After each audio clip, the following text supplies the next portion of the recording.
Hey, what's up, YouTube? It's Thomas Daniels. I'm bringing you a little discussion video. It's going to be about spellbooks, because you guys have watched my videos. I'm an avid spellbook player.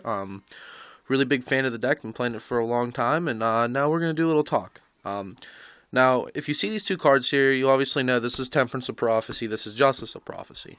Now, when you think about this, you see this.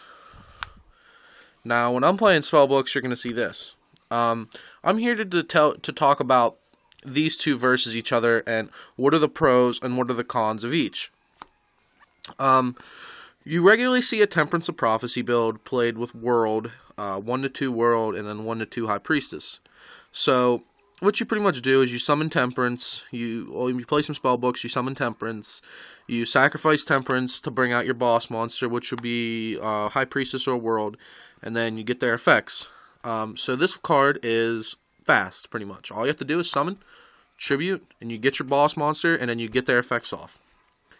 And like I said, the cool thing about this is you can summon World and High Priestess, so that's a plus.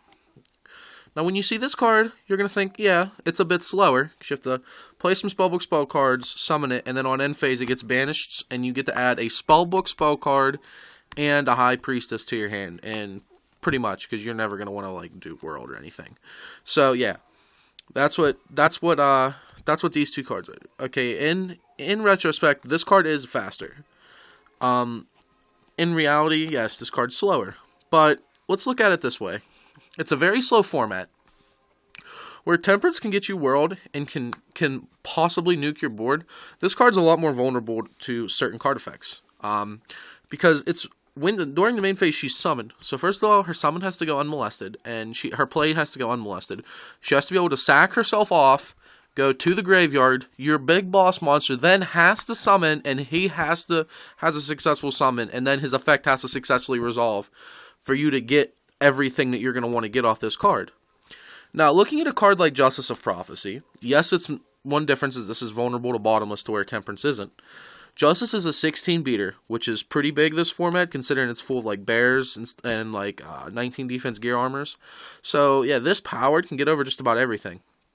The cool thing with Justice, though, is the play's not all in one turn, and it's not as vulnerable to certain cards. You cannot Valor Justice, because on end phase, Valor's going to resolve, and then Justice is going to activate. So that's one cool thing about Justice. Also, yes, it slows the game down, but you got to think this is also adding a spellbook spell card, to where Temperance, if you go World, you're already adding one you've already used. So the thing about Justice is you can grab out anything that you find useful that you don't already have in your hand, and it's also going to grab you High Priestess.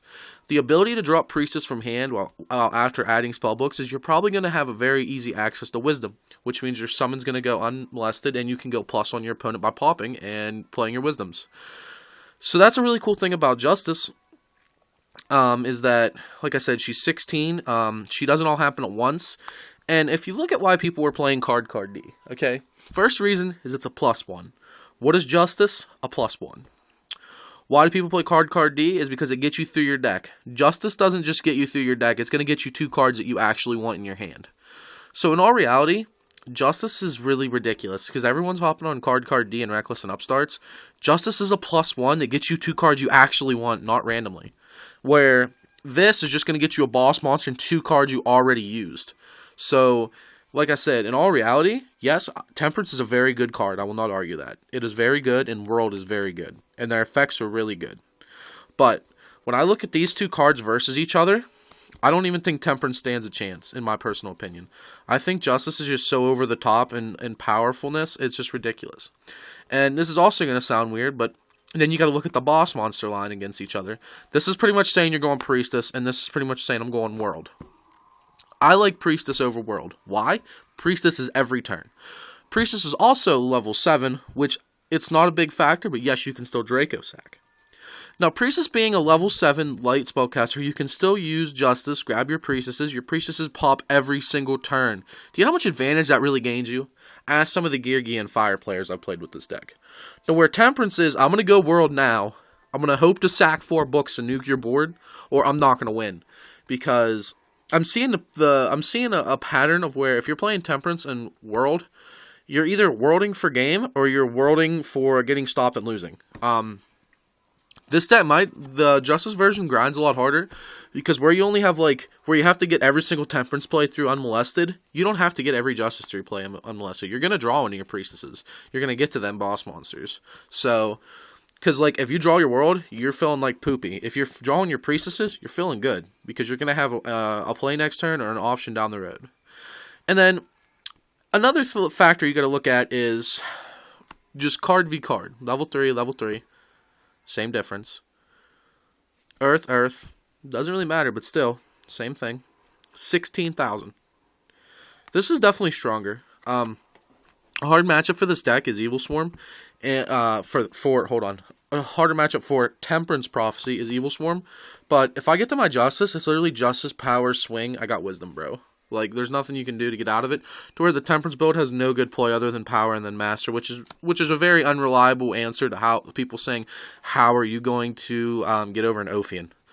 But oh, excuse me. Ooh, jeez. But once again, Justice vs Temperance is an ongoing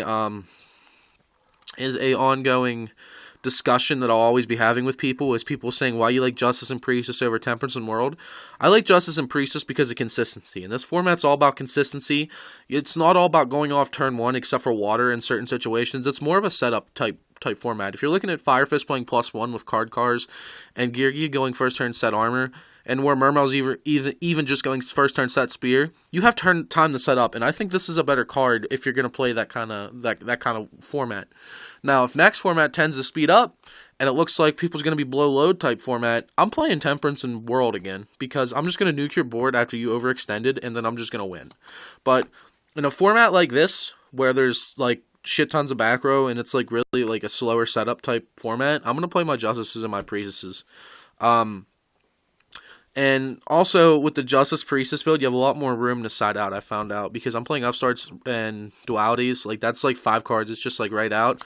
But if you're playing the Temperance build, there's so many staple cards where you just can't take them out. You have to keep in discard outlets for World. You have to play so many spellbook spell cards with this. It's just too much that you have to do with the Temperance build. I like the Justice build. It's more flexible. It's more for me. If you guys have not looked at my deck profile for yet, I suggest you doing it. It's a really interesting deck and has a really interesting concept, and it has a really good meta matchups. So please make sure you comment, rate, subscribe in this video. Like I said, check out my Justice Prophecy deck profiles. Test it out for yourself, and let me know what you think, guys. Thanks for watching, and this is Thomas Daniels out.